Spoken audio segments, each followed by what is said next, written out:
no swimming. Yan yung sinasabi ko sa inyo kanina na kapag malakas ang alon na, malalaki ang alon, malakas ang hangin, no swimming policy sila daw dito sa Boracay. Yung isa kanina na nakakausap ko na local dito, sabi niya sa akin ganito daw dito kapag malalaki ang alon, yan ay policy na ipinatutupad talaga dito, which is true naman na talagang dapat ay ganun na no swimming policy for the safety of tourists. Ayan, good morning mga ka-farmmates. So nagkataon na may signal number ngayon dito sa atin, nasa loob ng parang bagyo. Ipakikita ko sa inyo kung ano yung sitwasyon dito sa Boracay kapag ganitong masama ang panahon. So makikita nyo marami pa namang mga turista dito. Ayan, maraming naglalakad.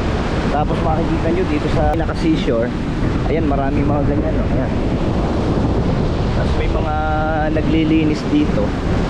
Pero makikita mo pa rin yung ganda ng Boracay. Kaya nga lang hindi ka makakapagdigo kasi sobrang lalaki ng alon. Ayan, oh.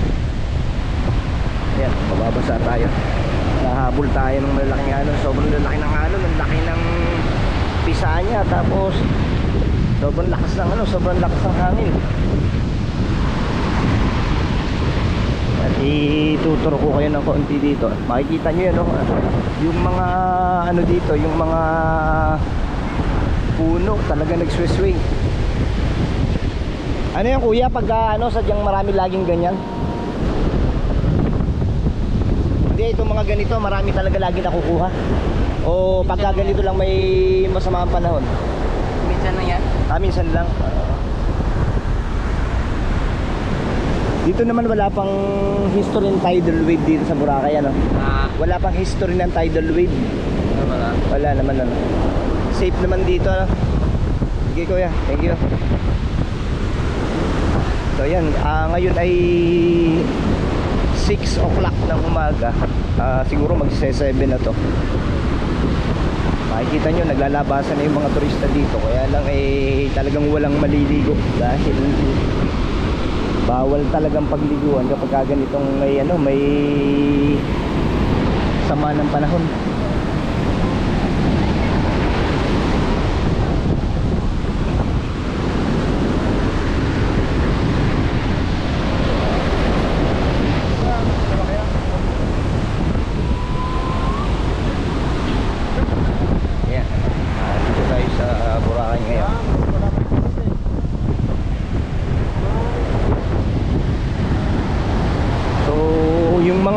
Dito yung mga establishment na malalaki, naglalagay sila ng pinaka protection sa hangin. Ito, pakikita ko sa inyo. Isa ito sa mga protection sa hangin na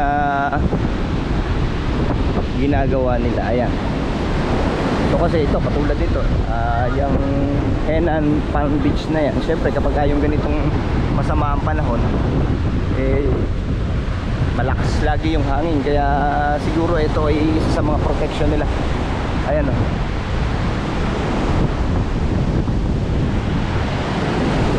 So sa banda dito wala ka na rin gaanong makikitang mga pumupunta sa tabi, kaya medyo nakakatakot din kasi nga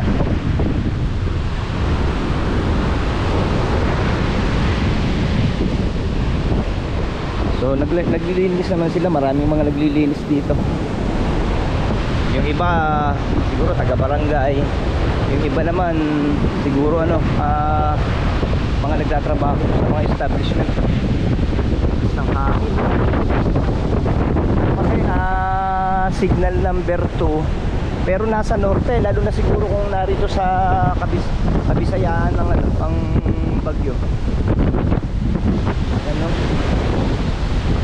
So no swimming policy muna sila dito as of now kasi nga masama ang panahon.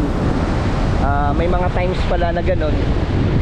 Kaya kung kayo pupunta sa dito sa Boracay, kailangan mataon nyo rin na walang sama ng panahon. Kasi magiging useless yung pagpunta nyo dito kapag ganito. Kaya Kaya lang hindi may iwasan, katulad nga ngayon, napakarami ring turista. Kagabi napakaraming turista dito, nagkalat dito sa tabing dagat. Kaya lang hindi rin masyadong ma-enjoy nila, hindi rin sila makakamunta sa tabing dagat. Kaya kapag kayo nagpapabook, mas maganda rin sana na titingin talaga kayo sa magtingin kayo sa mga weather forecasting agency. Andiyan naman ang pag-asa na makakapagbigay sa atin ng accurate na weather forecast. So mapupunan ninyo yung mga nyug dito, wala ng bunga, tinatanggal talaga nila. Maliliit pa, tinatanggal na nila yan. Lakas ng hangin mga farmers. Ayan si ate naglilinis.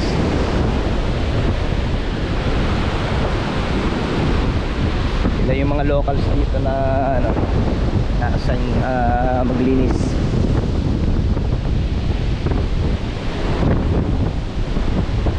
Lakas ng hangin, grabe. Pero kahit anong lakas ng hangin, makikita mo pa rin yung ganda nitong Boracay mga farmers. Napakadilim dun sa area na yun, no? Kaya yung mga palis ngayon na magbabangka, ang mga magbabarko, nakakatakot to. Even yung mga yung mga mag-aeroplano, kasi kami airplane kami going to Manila, kaya lang ay nakakatakot din dahil masyadong maitim ang maitim ang langitan. Ibig sabihin malakas ang niyan, malakas ang hangin sa taas. Nakahabol tayo ng ganda mga ka-farmix. Ito ang Boracay, ang situation ng Boracay kapag ganito may bagyo sa Pilipinas. Kaya binidyo ko to at para yung ating mga ka-farmix ay magkaroon din ng guide na kapag sila ay pupunta sa mga ganitong tourist spot, dapat ay maganda rin ang panahon. Kasi hindi naman natin may iwasan dito sa Pilipinas sa mga ka-farmix yung yung sama ng panahon. Tayo ay mayroong bagyo na dumarating sa Pilipinas sa mahigit na 20, average yan yearly. And Jerry's Grill, Jerry's Restaurant, Jerry's Restaurant. Ayan. Ito mga farmers, kaya lang talaga napakalakas ng hangin, kaya puro ugong yung maririnig nyo. Ayan lang, napakadilim dun, no?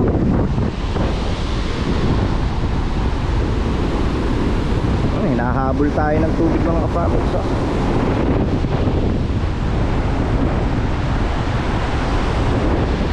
meron sila ditong lifeguard station 4.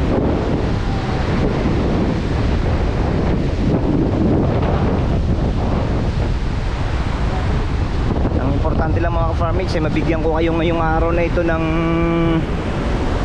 guide or idea kapag kayo pupunta dito sa Boracay or any tourist destination.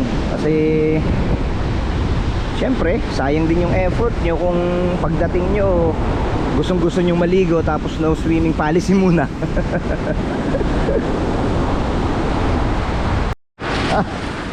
Taga rito ka ikaw kuya?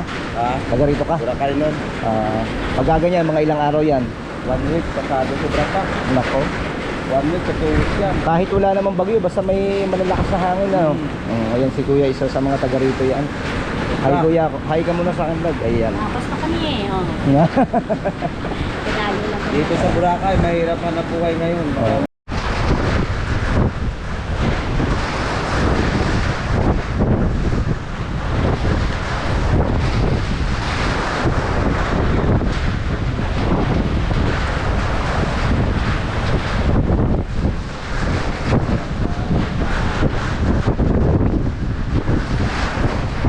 Grabe mga ka-farmix, ang ulan at saka hangin plus malalaking alon, grabe.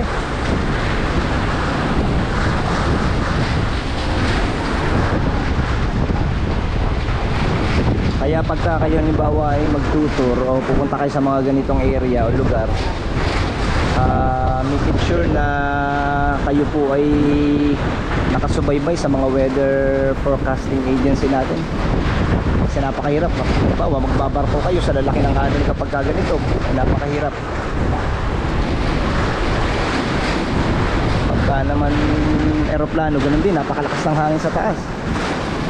Kaya kinuhanan ko ng video ito para at least magkaroon kayo ng guide na kapag pumupunta kayo sa mga tourist destination or kung pupunta pa lang kayo, eh kahit pa paano ay makatulong itong video na to.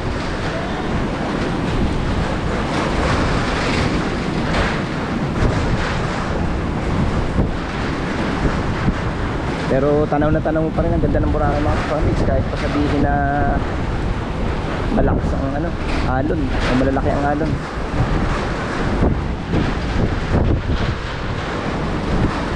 Tingnan nyo naman mga ka-farmers ang taso, ang dilim. Ibig sabihin yan ay ano, matagal. Nanay, taga rito kayo? Taga rito kayo? Kala ko yung taga rito kayo.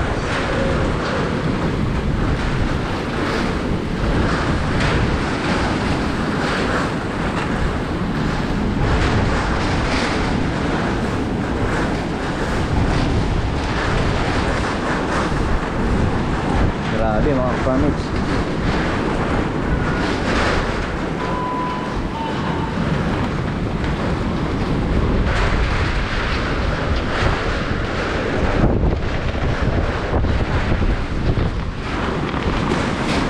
Masisira ang payong.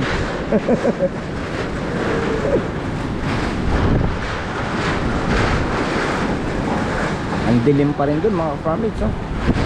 Grabe.